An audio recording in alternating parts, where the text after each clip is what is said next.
À partir de quand on considère qu'on fait sa première photo? Parce qu'effectivement, j'ai fait des photos petites. J'ai fait les photos de mes premiers voyages en Russie avec une sorte d'Instamatic. J'ai fait des paysages. Alors, la question est intéressante. Lorsque j'ai déménagé récemment, j'ai enfin ouvert une vieille caisse de photos que je me trimballais depuis 20 ans et que j'avais plus réouverte, mais je savais qu'il y avait des tas d'archives. Et j'ai trié pour la première fois depuis si longtemps.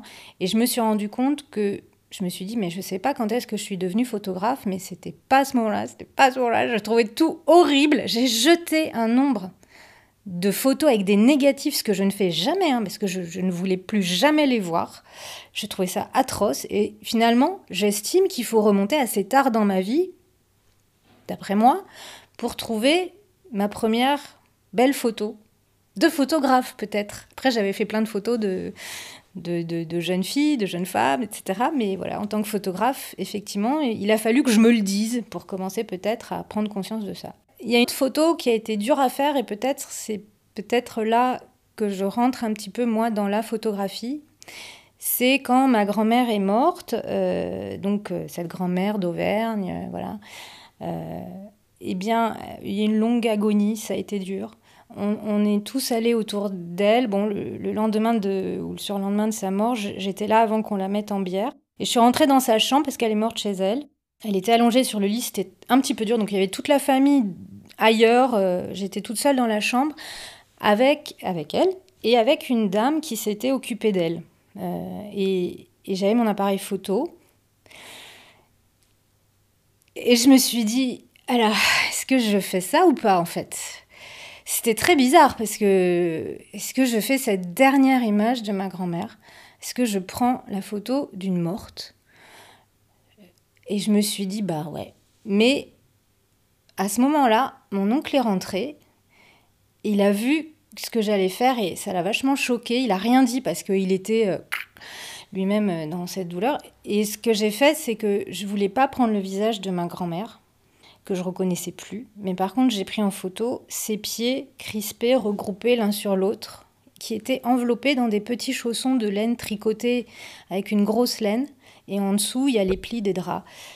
Mon oncle était ressorti parce que je sens que je l'avais beaucoup gêné. Et la dame qui était avec moi m'a dit « Allez-y, allez-y ». Alors, c'était une petite dame de la campagne et tout, voilà. Et elle a aidé, elle a tiré un peu les draps, elle m'a aidée. Et j'ai fait 3-4 photos de ses pieds. Et c'est bizarre. Mais je suis ressortie soulagée. Et lorsque, un peu plus tard, j'ai développé, retrouvé ce négatif, j'ai décidé d'en faire un agrandissement. Et c'est très étrange, c'est les pieds d'une morte. C'est pas très joyeux, mais finalement, moi, je trouve que la photo, elle m'emmène sur des seuils. Voilà, elle m'emmène au seuil de la mort, elle m'emmène au seuil de la vie quand un bébé naît. Bon, elle m'emmène sur des seuils, justement, dans les marges. Elle repousse des choses en moi. Je crois que c'est aussi pour ça que j'interroge la photographie, que cela me la rend très très personnelle. Et finalement, cette photo des pieds de ma grand-mère pourrait être une première photo de moi photographe importante. Photosensible, podcast d'aventures humaines et photographiques. Découvrez ceux qui se cachent derrière l'objectif.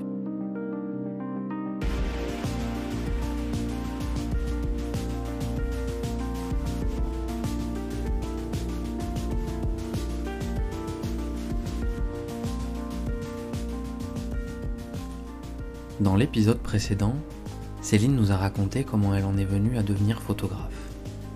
Tous les chemins ne sont pas tout tracés, et après avoir pris cette grande décision à 30 ans, puis avoir fait une école de photographie à Rome, elle décide de retourner à New York. Elle en profite pour essayer de rencontrer à nouveau Roy de Carava, qu'elle retrouve, mais ce dernier décède la nuit précédant leur rendez-vous. Baignée de bienveillance, la veuve de Roy lui prodigue un précieux conseil. Séparez toujours vos travaux de commande de vos travaux personnels. Et Céline s'y emploie.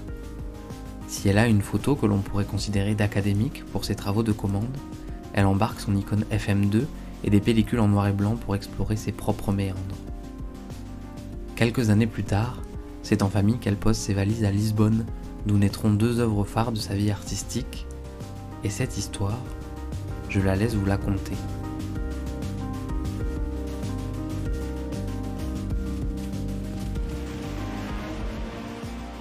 Lisbonne, c'est en 2014, donc à cette époque, je vis avec mon compagnon actuel, nous avons un enfant, il est historien et il va faire un postdoc à Lisbonne.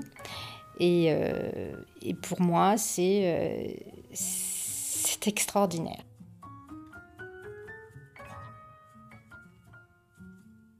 J'étais à Paris depuis quelque temps, nous étions à Paris depuis quelque temps, je voyageais comme ça mais jamais très longtemps, et Paris on sait que c'est difficile, on sait que c'est une ville dure, même si c'est une très belle ville, et tout d'un coup, cette ouverture qui se fait vers Lisbonne m'annonce, je sais pas, un vent libérateur. Je suis tellement contente, alors que je ne connais pas du tout le Portugal. Je ne parle pas le portugais, je ne connais pas Lisbonne, rien. Lui, il y va pour un postdoc, il est lusophone, il connaît très bien le Brésil, il va étudier son sujet d'après les sources portugaises, etc. Bon. Sans hésitation, on arrive et dès le premier jour, je sais que ça va être génial. Je sens la chaleur de l'air, je vois le bleu du ciel, je vois cette lumière, mais je crois qu'elle était encore plus forte qu'à Rome. À Lisbonne, je découvre le Tage, qui est un des plus beaux fleuves du monde. Le Tage qui sert littéralement de réflecteur à la ville. Et un Tage où circulent beaucoup de bateaux et beaucoup de voiliers, enfin de jolis bateaux, des navettes qui traversent en fait le Tage d'un bout à l'autre pour passer de l'autre côté. Et le Tage, Lisbonne est sur l'estuaire du Tage, donc un estuaire, c'est cette partie extraordinaire en géographie terrestre, maritime, où voilà, le fleuve va progressivement devenir l'océan qui a conduit beaucoup de Portugais partout dans le monde. Et en arrivant là-bas, à part toutes ces sensations très positives, je ne savais pas moi ce que j'allais faire. Sauf de la photo, évidemment, de la photo. Sachant que je perds mes premiers clients parisiens, et c'est pas facile quand on est photographe indépendante, mais je garde l'agence américaine qui me fait travailler beaucoup dans le street style et la mode, et qui s'en fiche complètement que je sois basée à Paris ou à Lisbonne, et qui m'envoie en fait plusieurs jours par mois photographier les Fashion Week, le street style, etc. Ce qui fait que très bien, quand je suis à Lisbonne, je peux rester à Lisbonne et me promener inlassablement dans cette ville. Donc j'arpente la ville tout le temps ces promenades avec mon appareil photo. Je ne comprends pas les gens, ça me pose problème. J'adore les langues étrangères, je suis plutôt bonne en langue. J'ai toujours appris les langues comme ça, enfin oui, bien sûr au lycée et tout ça, mais je suis assez dégourdie, j'y arrive en fait. Et là je bute mais au bout de plusieurs semaines, impossibilité de les comprendre, d'aligner 3 mots. Je prends quelques cours par internet. Et puis, j'essaye de leur parler, mais je me rends compte que c'est un peuple, enfin, en tout cas des gens que je trouve assez fermés, méfiants, rétifs. Donc j'en discute avec Sébastien. Évidemment, une fois sur place, et je vis avec un historien, donc j'apprends petit à petit l'histoire du pays, qui commence à me toucher beaucoup, à m'intéresser beaucoup. Donc la dictature de Salazar, qui a duré 48 ans, qui se termine en 74, avec la révolution des œillets. Et puis c'est aussi cette période de décolonisation très très violente. Enfin, ces guerres de décolonisation portugaises vont s'achever, laissant les anciennes colonies livrées elles-mêmes, avec leur histoire à poursuivre. Bon, tout ça, je l'apprends petit à petit. Je lis beaucoup. Je lis en français, mais je lis la littérature portugaise, la poésie, donc Pessoa, Saramago, Sofia de Mello Brenner, Lobo Antunes, des articles, j'écoute des podcasts, j'écoute la musique. Et puis, je me retrouve tout le temps aux Puces de Lisbonne. Les Puces de Lisbonne sont dans un endroit très beau de la ville, sur une colline. Elles dominent le Tage, près du Panthéon. Et c'est le mardi et le samedi, donc j'y suis vraiment très souvent. Et je déambule en permanence. Voilà, ça fait partie aussi de ma personnalité. J'adore chiner et faire des bonnes affaires à moins de 5 €. C'est vraiment mon kiff.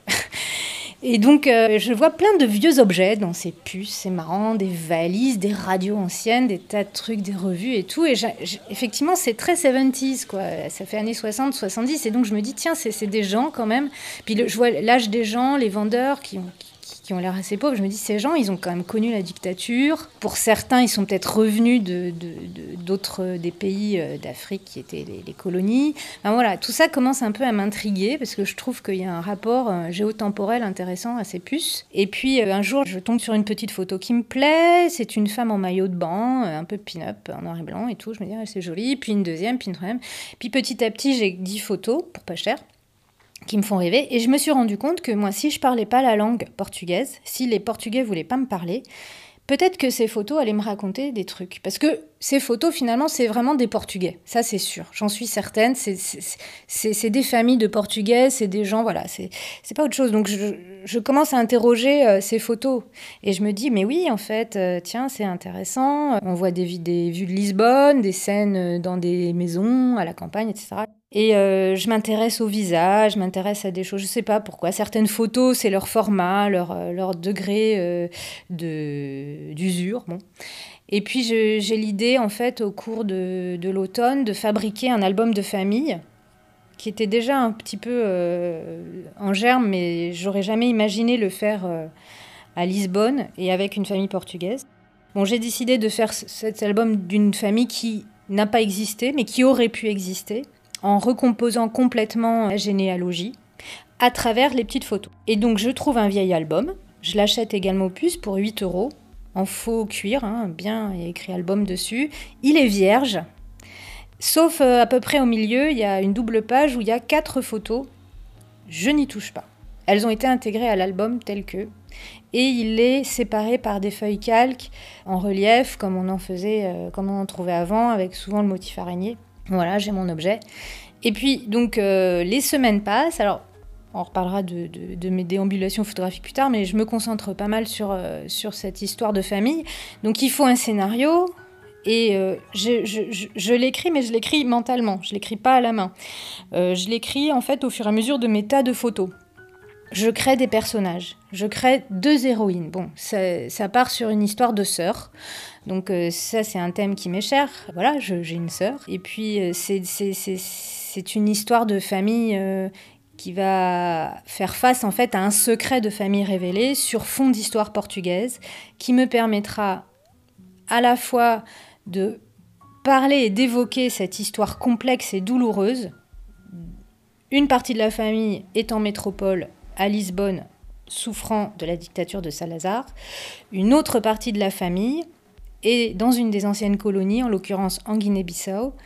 Et ce sont donc d'anciens colons qui ont vécu la fin des guerres et qui ont été chassés. Ils ont dû rentrer en métropole, là où ils n'étaient pas les bienvenus. On les appelle les retornados, les revenus. Et ça m'a vraiment intéressée, cette histoire de retornados, parce que toutes ces valises-là que je voyais aux puces et ce tage omniprésent, ces quais où on imaginait très bien les bateaux qui déchargeaient en fait ces anciens colons déboussolés, qui rentraient dans un pays où il n'y avait pas de boulot, où on n'avait pas envie qu'ils arrivent et qui avaient laissé, pour certains, leur vie entière, voire qui avaient perdu des membres de leur famille. Alors, ça m'a touchée, mais je suis consciente des drames atroces qui ont eu lieu dans ces colonies. Donc les retournés, les retornados, rentrent ayant tout perdu, chassés, et donc ils sont eux-mêmes exilés de leurs anciens pays. Pour certains, ils y étaient nés, donc en fait, eux, le Portugal, ça leur dit rien du tout. Pour d'autres, ils n'ont fait que revenir, entre guillemets, parce que Salazar avait encouragé dans les années 50 les Portugais à y aller. Et puis donc en fait j'ai ce sentiment d'exil que n'importe qui peut ressentir en allant au Portugal. Et en France, on en connaît des Portugais, il y en a beaucoup. Il y a toute une diaspora portugaise qui a fui la dictature. Donc le retour des exilés, voilà, on le sent au Portugal. Il y a vraiment ce sentiment... toujours avec ce fleuve qui a vu passer des bateaux au départ et au retour. Et de toute façon, la diaspora portugaise, c'est quand même quelque chose qu'on ressent beaucoup en France. C'est un phénomène connu. Moi, j'ai rencontré plein de Portugais quand j'étais petite, à l'école, au collège, au lycée. Je ne connaissais pas leur histoire. En 2014, au 40e anniversaire de la Révolution des œillets, là, je comprends en fait beaucoup mieux pourquoi il y avait autant de Portugais. Parce que Dans les années 60, beaucoup de gens ont fui, beaucoup d'hommes ont fui pour ne pas partir dans ces guerres, et aussi des familles entières, voilà, des dissidents, des gens qui étaient contre et tout, et petit à petit, voilà, ils sont arrivés en France. Donc en fait, c'est cet exil de Portugais qui est comme dans une circulation un peu permanente, au départ du Portugal vers d'autres pays d'Europe, ou même d'Amérique, puis au départ du Portugal à d'autres époques antérieures vers le Brésil, vers les pays d'Afrique qu'ils ont colonisés, qui sont Guinée-Bissau, Angola, Mozambique, Cap-Vert. Et puis, mouvement inverse, les retourner. Enfin, non, tout ça m'intéresse énormément, je le perçois dans la littérature, et pourtant c'est un immense tabou encore. Enfin, c'est peut-être un peu fort de le dire parce que je sais qu'aujourd'hui les historiens, les anthropologues vraiment commencent à remettre tout ça sur la table, à rouvrir des dossiers. Mais jusqu'à il y a encore très peu de temps, c'était quand même quelque chose de si douloureux que les gens n'en parlaient pas, ni même trop dans leur sphère privée et encore moins officiellement au sens où on ferait un devoir de mémoire. Bon. Je suis en deuil. Aujourd'hui, la terre qui était la mienne est morte. À partir d'aujourd'hui, je suis en déraciné. On vit en étant convaincu qu'une terre ne meurt pas.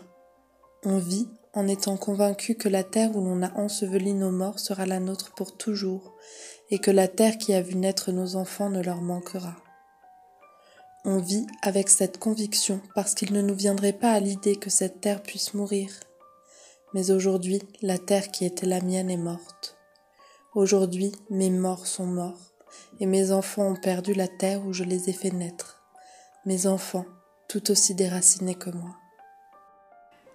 Dulce Maria Cardoso, le retour.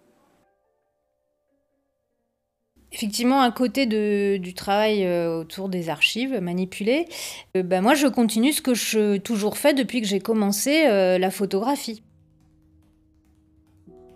Je me promène dans les rues, beaucoup de villes méditerranéennes, et Lisbonne, c'est une ville, oui, où il y a beaucoup de bâtiments un peu en ruine, tout se défait un petit peu, il y a cette poésie incroyable de la ville. Alors pourtant, c'est une ville très colorée, et puis c'est une ville extrêmement touristique, et puis joyeuse en fait. Malgré l'austérité, la crise, finalement, le Portugal mise beaucoup sur le tourisme parce que voilà, c'est une ville très attrayante. Donc en fait, moi, je voyais ces images du Portugal extrêmement colorées, les tuk-tuk, les touristes, les gens qui viennent faire des team building, des enterrements de vie de jeunes filles, de garçons, qui se mettent dans des états un peu catastrophiques parce que la vie n'est pas chère, boire, c'est pas cher. Et puis moi, en fait, je me promenais, alors seule ou en famille, on va dire, et je voyais quand même tout à fait autre chose derrière mon appareil photo. Je me promenais dans des rues assez désertes, j'allais beaucoup traîner autour du Tage, dans les vieux quartiers, Alcântara, même là où j'habitais, à Madragoa.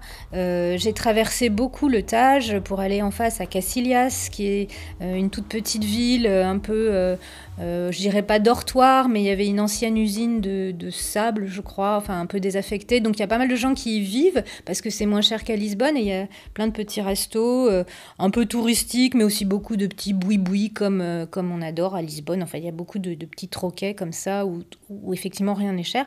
Donc voilà, moi je circule un peu comme ça et je prends beaucoup de photos avec mon appareil argentique, donc vraiment en noir et blanc. Je suis venue à Lisbonne avec une cargaison de pellicules.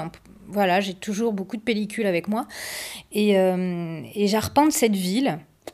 Mais parfois un peu dans cette solitude, quoi, et ça me renvoie aussi une forme de destin. Alors même si j'étais dans des conditions extrêmement privilégiées, ça n'empêche pas que je m'interroge tout le temps sur voilà, comment je vais faire pour avancer, pour créer, pour produire quelque chose voilà, qui peut me plaire, qui peut aboutir à une œuvre, etc.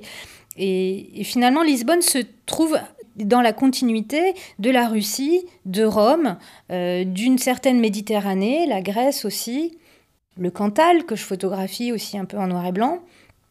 Et finalement, je retrouve mes thèmes, parce que lorsque j'ai mon appareil photo et que je suis dans ce rythme de promenade, il y a peut-être une gravité qui s'empare de moi et qui résonne avec les lieux. Et Lisbonne, notamment, et d'autres villes du Portugal, vraiment dégage ça. Elle vibre de tout ça, de ces sentiments d'abandon, d'exil, de disparition, de solitude, d'étrangeté. En tout cas, moi, tout ça, je le vois bien plus que... en tout cas, je vois en transparence toutes ces couleurs et derrière cette profondeur de noirceur et de lumière. Voilà. Et c'est quelque chose que j'essaye de vraiment retranscrire à travers mes photos. Donc, j'aime beaucoup les lieux abandonnés. Il y en a un paquet là-bas. Les gens, je photographie ces solitudes. C'est des solitudes de près ou de loin, mais je vois beaucoup d'hommes abandonnés, beaucoup d'hommes seuls, mais tout comme en Russie, tout comme ailleurs. Des femmes aussi, mais je ne sais pas pourquoi la figure de l'homme seul, un peu vieillissant, quelque chose qui me touche. Et puis c'est des lieux un peu décatis, quoi. On peut penser que c'était assez beau à une certaine époque. Et puis là, c'est pas forcément des endroits très beaux que je photographie, mais j'essaye de leur... c'est pas que j'essaye, c'est que moi, je leur trouve une certaine élégance et une certaine... une grande beauté, parce que c'est humble, en fait. Parce que c'est humble et qu'il y a de l'espace et du par d'autres personnes. Que finalement, ça sert pas à grand-chose, tout ça. Et ça m'intéresse beaucoup plus, en fait, que le phénomène touristique de masse à Lisbonne, qui sont un peu en train de détruire la ville, d'ailleurs, et qui pourrait faire l'objet d'un très grand reportage par un coloriste. Voilà, mais voilà, moi, je suis sur autre chose. Et donc, Seuls au monde, c'est aussi une façon de poser la question, voilà, de sa condition humaine. Et bien sûr, je me mets dedans. Je me mets aussi dans cette solitude, dans une solitude parce qu'on a beau être entouré, parfois on peut quand même se sentir évidemment seul et sans savoir comment les choses vont se passer, avec beaucoup d'inquiétude, d'angoisse. Pour moi, la photo a vraiment à voir avec ses débuts de vie et puis la mort après. Enfin, je veux dire, si on fixe des images, des instants, c'est peut-être pas pour aller chercher une forme d'éternité, mais peut-être pour l'entrevoir, parce que on sait que ça va s'arrêter à un moment, quoi. Alors, c'est pas forcément d'une gaieté folle, mais le but n'est pas forcément non plus de faire un corpus déprimant. Voilà, j'ai pas envie, je suis plutôt dans le ni rire ni pleurer. C'est peut-être un peu philosophique aussi. C'est une introspection, ça parle d'intimité. Je regarde beaucoup les autres parce qu'ils me touchent. Souvent les gens assez pauvres et humbles, de conditions, quand on sent des difficultés, voilà, ça me touche, ça m'intéresse plus sur le plan personnel de photographier ces gens-là que des gens très riches. Voilà, sachant que par ailleurs dans mes commandes je travaille dans le secteur de la mode et là je photographie beaucoup de gens riches en couleurs. C'est très amusant aussi, mais c'est autre chose. Sur le plan personnel, voilà, je suis beaucoup plus intéressée par d'autres personnes.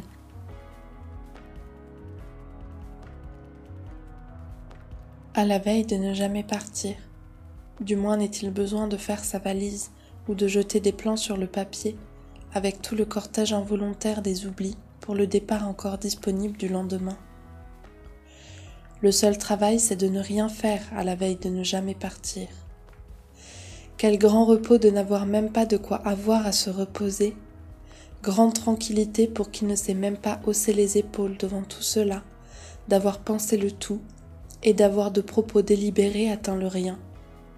Grande joie de n'avoir pas besoin d'être joyeux, ainsi qu'une occasion retournée à l'envers. Que de fois il m'advient de vivre de la vie végétative de la pensée. Tous les jours, sine linea, repos, oui, repos, grande tranquillité. Quelle paix après tant de voyages, physiques et psychiques. Quel plaisir de regarder les bagages comme si l'on fixait le néant. Sommeil, âme, sommeil. Profite, sommeil, sommeil. Il est court le temps qui te reste, sommeil. C'est la veille de ne jamais partir. Fernando Pessoa, à la veille de ne jamais partir. L'arrivée à Toulouse a pour moi été un petit peu abrupte, puisque j'étais à fond dans ce Portugal qui m'a tellement inspiré, tellement apporté de choses, voilà, photographiquement. Et puis il a fallu en partir assez brusquement, pour une très bonne raison, puisque voilà, mon compagnon avait un poste à la fac de maître de conf, donc voilà. Et on était même plutôt contents, parce qu'on savait qu'on partirait, mais on savait pas où.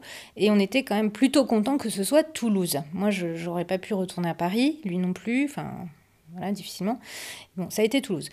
Toutefois, donc en 2016, lorsque on l'apprend, on a déménagé très vite, en très peu de temps, et il a fallu tout interrompre, tout affaire cessante. Moi, j'ai passé mon dernier mois à finir mon livre, à même pas pouvoir me promener, à pas pouvoir profiter de ce dernier mois de juillet là-bas. Et puis, on a débarqué dans une ville que je ne connaissais absolument pas. Je n'étais jamais venue à Toulouse de ma vie. Personne ne m'y attend, moi. Je ne suis pas engagée. Je veux dire, j'ai pas d'employeur qui m'attend ici. Et puis, j'ai pas d'amis. Enfin, voilà. Et c'est comme ça, quoi. Et ça a aussi été pour moi un retour à une forme de réalité. Parce qu'à Lisbonne, j'ai eu la chance de pouvoir m'évader, m'échapper dans un lieu d'ailleurs qui appelle au départ. Puis Toulouse, il faut rentrer sur le marché français aussi. Ça veut dire ça pour moi en tant que photographe indépendante qui a pas mal déménagé, qui a commencé sur le tard, qui est autodidacte, qui n'a pas un réseau de dingue.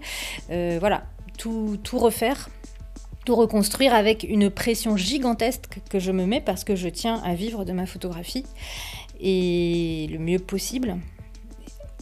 Donc en arrivant ici, il y a terminé le livre et bon voilà, parce qu'il a été publié en 2016, on fait quand même Paris Photo, je retourne à Lisbonne pour l'Institut culturel français, tout ça c'est très, très très bien, mais ça a été une fin douloureuse, compliquée. Et puis en même temps, voilà, moi je remets les pieds, je rechausse un peu mon armure de guerrière, parce que dans ces cas-là, je deviens un peu comme ça, je vis une première année de spartiate, de la photographie, en tant que femme, et je sais pas trop comment je vais m'y prendre, je suis prête à tout. Parce que moi, j'ai toujours été assez prête à faire... je fais le grand écart en photographie, mais ça ne me pose pas de problème. Je navigue entre différents genres, ça ne me pose pas de problème. Au contraire, c'est aussi pour ça que j'ai choisi la photographie. Voilà, autant que être libre dans le champ qu'on choisit. Et donc, moi, comme je connais personne, je sais plus comment ça a commencé. J'écris un peu spontanément à des gens, mais... Comme tout le monde qui arrive dans une ville où il y a déjà des réseaux en place, c'est super dur. Hein. Je me rends compte que je vais avoir du mal. Alors, un truc très important, c'est que dans cet automne-là, ce premier automne, je reprends contact avec Wilfried Estève, qui est le fondateur du studio Hans Lucas, que j'avais rencontré à Arles en 2015 ou 2016. En 2015, je crois. Donc 1 an avant que j'arrive. Parce que pendant quelques années, j'ai fait très régulièrement les lectures de portfolio. Et dans le cadre de ces lectures, j'avais choisi de rencontrer Wilfried. Je connaissais pas le studio Hans Lucas, je savais pas bien ce que c'était. Et je lui avais présenté probablement mon travail noir et blanc, mais il avait été plus intéressé par mon travail en couleur de mode, de street style. Et ça m'avait amusée, qui trouve ça intéressant, parce que moi, j'ai jamais cherché à me faire connaître par ce biais-là. Bon, et pourtant, c'est plutôt comme ça que j'arrive à avancer, voilà, comme quoi. Et je le rappelle... On prend rendez-vous, il se souvient de moi, on prend rendez-vous à Paris, parce que je vais régulièrement à Paris pour la mode, et on se voit, et il me dit, écoute, moi je trouve que c'est super, j'ai envie de lancer de toute façon la mode chez Hans Lucas, ça n'existe pas encore, vous êtes très peu nombreux, donc là on est en novembre-décembre, il me dit en janvier je lance le truc. Donc prépare tes séries, il voit tout, on en parle, je lui explique comment ça fonctionne, c'est pas quelque chose qu'il connaît très bien. Je sens qu'il va un peu s'appuyer sur ma propre connaissance empirique du milieu, sachant que moi je me sens pas très mode non plus. Bon, voilà, on fait comme on peut. Et puis voilà, c'est parti, je deviens membre du studio Hans Lucas. Alors je suis super contente parce que je sais pas trop ce que ça veut dire, mais je me dis je me sens moins seule. Avant j'étais vraiment pratiquement invisible. Et maintenant, j'ai rejoint en fait une structure. Donc, c'est une plateforme, hein, c'est pas une agence, hein, c'est moi qui quand même trouve mes commandes. Mais cette plateforme m'accueille. J'ai un espace à moi où je peux montrer les séries que je veux. Elles sont téléchargeables. Et puis, on a un accès à Pixpalace, qui est une grande banque d'images très fréquentée par les iconographes, les services photos, les institutions, les éditeurs. Enfin bon. Donc, tout d'un coup, voilà, c'est beaucoup plus sérieux par rapport à mon retour sur le marché français. En ce sens-là, je le dis, voilà, et puis c'est une jolie vitrine. Il m'épaule beaucoup pour ce début-là, et grâce à ça, je dois dire que ça a facilité les choses, car oui, c'est une jolie vitrine, et maintenant, j'ai rejoint, on va dire, la piscine où il y a tout le monde, mais où les pêcheurs vont pêcher. Donc j'ai plus de chances quand même d'être attrapée, même si c'est très fréquenté et qu'il y a beaucoup de concurrence. Alors, j'ai quelques publications presse à travers Hans Lucas, mais on va dire que c'est ponctuel et je ne suis pas repérée comme photojournaliste. Mais par contre, en 2017, on arrive, c'est l'année présidentielle.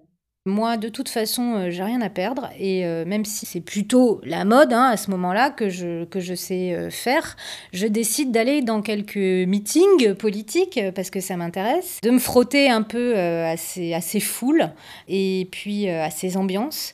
Donc voilà, j'ai fait 3-4 meetings, à ce moment-là et ça m'a bien plu. Ça m'a bien plu le côté reportage, mais dans ces cas-là, vraiment, je fais un travail de commande sans l'avoir, mais je me mets en position, j'essaye de faire un reportage qui pourrait être éventuellement vendu ou certaines photos. Et j'aime beaucoup cette sensation d'adrénaline. Bon, c'est quelque chose que j'ai déjà dans le street style, dans la mode. Je suis là aussi, va falloir compter avec moi. Donc moi, je me mets pas en concurrence avec les gens, mais en tout cas, je suis là, quoi, et je fais les photos que je veux faire. Je m'intéresse au discours, je m'intéresse en fait au public qui va voir, qui assiste à ces meetings. Ça me fait aller aussi au Mirail, je rencontre cette population étudiante, je me rends compte que Toulouse, en fait, c'est très très jeune. Je viens de Lisbonne où il y a, oui, que des vieux, et j'arrive à Toulouse, c'est extraordinaire. Je retrouve cette sensation de jeunesse un peu partout dans la ville et ce formidable creuset de réflexion qu'il y a au Mirail notamment. Toulouse, je découvre une ville militante, alternative, libertaire, très forte. Et là, c'est là que je suis super contente. Parce que moi, j'avais pas envie d'arriver dans une ville trop bourgeoise, trop policée. Aussi tournée quand même un peu vers ce monde hispanophone, à défaut d'avoir le monde lusophone. À Jean Jaurès, voilà, je sais, il y a plein d'étudiants Erasmus qui viennent d'Espagne, mais aussi de toute l'Amérique latine. Donc, j'entends l'espagnol dans les rues de Toulouse et quand même ça me fait un peu de bien aussi, parce que j'avais besoin de ce côté international. En fait, Toulouse conjugue pas mal de choses voilà, qui peuvent être complètement excitantes pour moi. Et ce terrain un peu militant, forcément, ça joue, ça m'intéresse, j'ai envie de m'impliquer. Je peux pas dire que je sois une photographe militante, mais je suis sensible effectivement à tous ces combats, à toutes ces luttes, dans une position un peu compliquée de photographe indépendante qui doit lutter pour sauver sa peau. Et j'aime bien en fait aller à la rencontre des gens qui arrivent à se réunir même de manière informelle, parce que moi je découvre un peu les AG d'étudiants, je sais pas ce que c'est en fait, parce que moi-même étudiante j'étais pas là-dedans. Et je découvre ces AG où ça ressemble à rien, c'est super mal organisé, mais tout ça, et finalement il y a quand même des discours, les gens prennent la parole, parlent, s'organisent, ça me plaît. Et j'aime bien photographier ces attitudes de cette jeunesse que j'avais un petit peu perdue de vue, parce que au Portugal j'ai pas beaucoup photographié la jeunesse. Donc il y a les militants politiques, il y a cette grande période électorale qui s'annonce. J'ai quelques photos publiées à ma grande surprise, parce que bon, on m'attendait pas là. Puis après, Toulouse, c'est la porte d'entrée d'une grande région. Bon, c'est aussi les nouvelles régions qui commencent, l'Occitanie, mais la grande région existait avant l'Occitanie, et on part directement vers les Pyrénées et vers des terres qui sont presque de plus en plus militantes. Et donc notamment l'Ariège, où là depuis un an je fais un énorme travail documentaire. Mais ce qu'il faut sauvegarder avant tout, ce qui est le bien inestimable conquis par l'homme à travers tous les préjugés, toutes les souffrances et tous les combats, c'est cette idée qu'il n'y a pas de vérité sacrée, c'est-à-dire interdite à la pleine investigation de l'homme. C'est cette idée que ce qu'il y a de plus grand dans le monde, c'est la liberté souveraine de l'esprit. C'est cette idée qu'aucune puissance, ou intérieure ou extérieure, aucun pouvoir et aucun dogme ne doit limiter le perpétuel effort et la perpétuelle recherche de la raison humaine. C'est cette idée que l'humanité dans l'univers est une grande commission d'enquête dont aucune intervention gouvernementale, aucune intrigue céleste ou terrestre ne doit jamais restreindre ou fausser les opérations. Cette idée que toute vérité qui ne vient pas de nous est un mensonge. Que, jusque dans les adhésions que nous donnons, notre sens critique doit rester toujours en éveil et qu'une révolte secrète doit se mêler à toutes nos affirmations et à toutes nos pensées.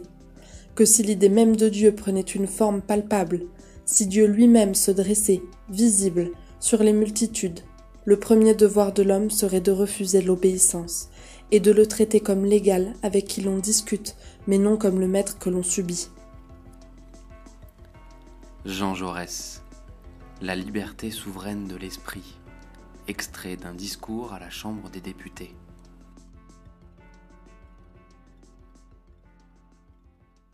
Moi, j'ai toujours eu des réseaux dans le monde de l'université, des chercheurs et tout. Bon, c'est comme ça depuis 25 ans.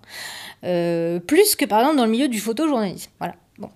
Et donc, j'avais été contactée par des chercheurs, donc ça fait plus d'un an, bientôt un an et demi, par des chercheurs géographes qui ne sont pas du tout basés à Toulouse et qui travaillaient déjà depuis 2-3 ans sur un projet de recherche hyper intéressant qui vise à étudier les migrations internationales, donc je mets beaucoup de guillemets, dans les campagnes françaises. Ils ont plusieurs terrains, dont un qui est l'Ariège et qui est un vaste terrain par tradition, car effectivement c'est une terre d'accueil. Bon, voilà le résumé.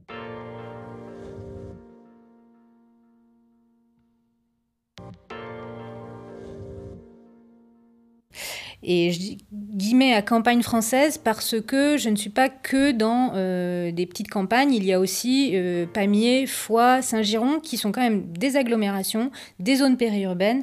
Donc bon, là, la campagne française, on peut la relativiser. Maintenant, ils m'ont contacté pour parler d'un projet auquel, en fait, j'ai vraiment tout de suite adhéré, sachant que moi, je me baladais déjà un peu en Ariège et j'avais pu aller sur les marchés, comme ça, en civil, j'ai envie de dire, et j'avais été fascinée par la sensation d'une population tellement diverse, tellement variée, tellement différente visuellement de ce que je vois à Toulouse et encore plus à Paris ou même ailleurs en France, qu'effectivement, sans savoir de quoi il s'agissait, j'avais été quand même extrêmement interpellée. Forcément, la vulnérabilité, qu'elle soit urbaine ou rurale, bien sûr, est un sujet qui m'intéresse. J'ai une forte empathie pour les gens vulnérables, mais ça depuis tout le temps, bien avant que je sois photographe. J'ai toujours eu envie de protéger un peu les faibles, à ma manière, peut-être parce que je me sens aussi parfois capable de le faire, mais ça peut me renvoyer aussi à certaines de mes fragilités.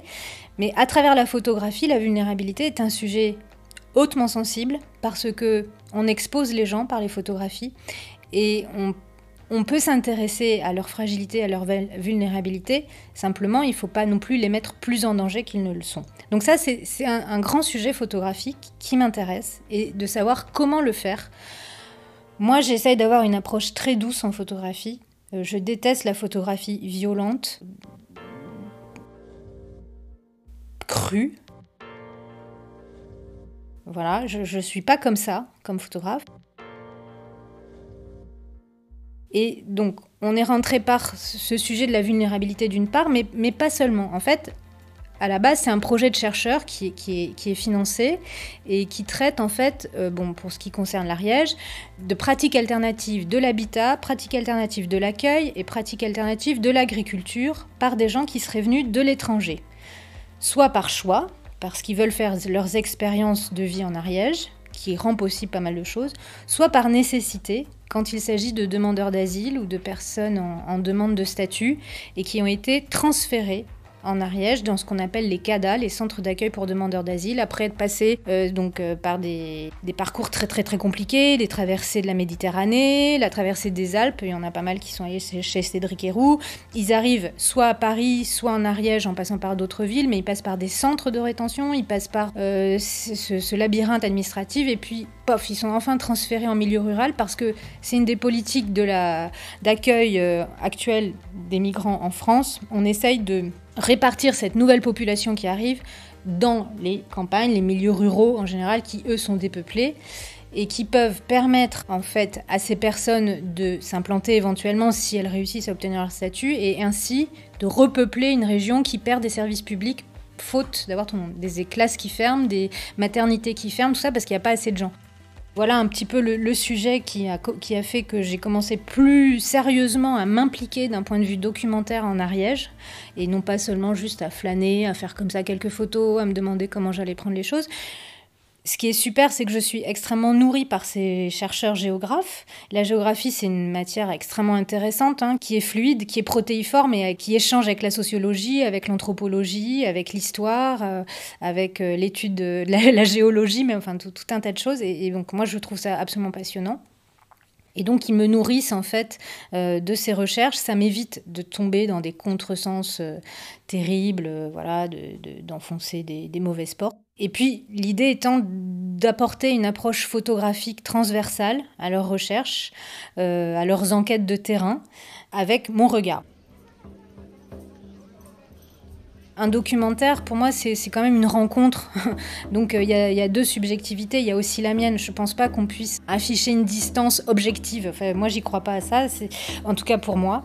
Et du coup, c'est clair que mon approche douce de la photographie va consister à vraiment rentrer dans l'univers de l'autre, mais par la confiance, par l'empathie, et à vouloir me mettre à côté de lui ou d'elle dans sa bulle pour faire voir avec ses yeux et les miens, plutôt que d'être en face de lui et le montrer frontalement.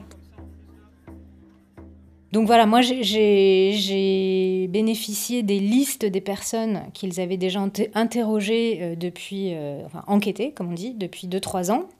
Je les ai contactés à mon tour, je me suis présentée, j'ai à nouveau fait écouter leur récit de vie, je me suis également beaucoup présentée à eux, etc. Parce que c'est très étrange d'arriver auprès de gens qu'on ne connaît pas, qui n'ont pas tellement envie d'être exposés, qui sont notamment en Ariège parce qu'ils ont bien envie qu'on leur fiche la paix, justement, parce que c'est isolé, c'est tranquille. Et puis pour d'autres, c'est des histoires très douloureuses, de migration, de clandestinité, de souffrance personnelle indicible.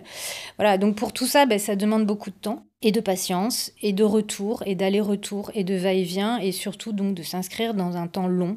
Ce dont j'ai la possibilité grâce à ce projet CNRS, voilà, qui dure depuis 1 an et qui va se poursuivre encore au moins 1 an.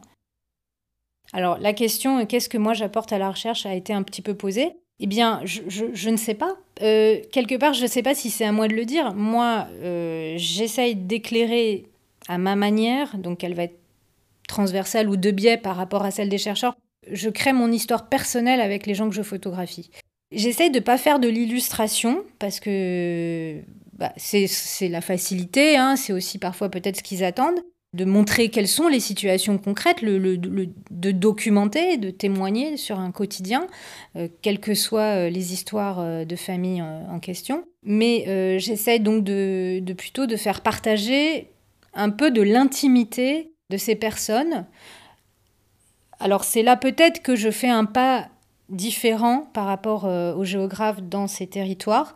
Je reviens souvent les voir, j'ai des nouvelles situations, j'ai le fil des saisons. Ça m'a donné l'occasion de me dire, on a l'impression que j'ai un groupe de gens qui sont arrivés après avoir voyagé beaucoup, qui doivent pas reconstruire mais continuer leur vie. Et au final, j'ai constaté que ça change tout le temps, que c'est jamais le bout de la route. qu'en 2 mois, un nouveau chemin se dessine. Parce que c'est des gens qui se sont fixés des objectifs ambitieux, valeureux, importants, au sujet de l'environnement, au sujet de la cause des migrants, de l'accueil digne, ou au sujet simplement de leur propre survie, quoi. C'est très compliqué quand on est une femme seule avec 5 enfants, qu'on vient de Guinée-Conakry, qu'on connaît personne, bon. Et en même temps, c'est des gens qui sont habitués à ce que les choses, elles se retournent, souvent contre eux, ou elles se passent pas comme ils voulaient, alors qu'ils ont déjà fait des milliers de kilomètres et tellement d'efforts pour arriver là. Et du coup, ils sont quand même face à ces changements inopinés qu'ils acceptent. Et c'est très dur à photographier, mais c'est très intéressant. Mais encore une fois, ça se passe sur le temps long. Il faut pouvoir revenir pour assister à tout ça. Et qu'est-ce qui va faire que telle photo le montre ou telle autre, c'est pas une photo d'illustration, c'est plutôt une photo de l'entre-deux, justement, la photo où il se passe pas grand-chose.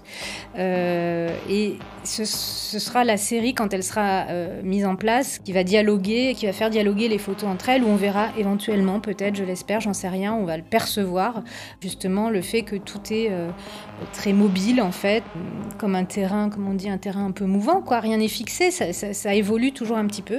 Et c'est ça, peut-être, que j'essaye de donner à percevoir. Alors, ce que j'apporte à la recherche, j'en sais rien, mais peut-être je vais plus dans une intériorité, dans la continuité des choses.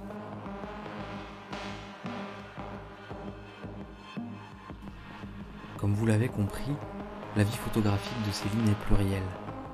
De la mode au reportage, en passant par le portrait ou la street photographie, elle se plonge avant tout dans des histoires humaines, et c'est ça qui fait toute la richesse de son travail. D'ailleurs, je ne peux que vous inviter à vous plonger dans ces séries en allant voir son site. Tout y est ou presque. Plus loin encore que son travail de commande, c'est dans son travail personnel, en argentique noir et blanc, que Céline nous touche le plus au cœur. Avec les thèmes récurrents de la solitude ou de la mémoire, elle nous invite à questionner nos propres vies. Vous pourrez retrouver tous les liens et références de ce podcast dans le texte de description qui l'accompagne. Photosensible, un podcast proposé par Thomas Biarnex avec la voix additionnelle de Frédéric Biarnex et la musique de Tom Terrien. Si vous avez apprécié cet épisode, n'hésitez pas à nous laisser des étoiles ou des commentaires sur vos applis d'écoute préférés. Ça nous aidera à nous faire connaître et à avancer. On espère continuer de grandir avec vous.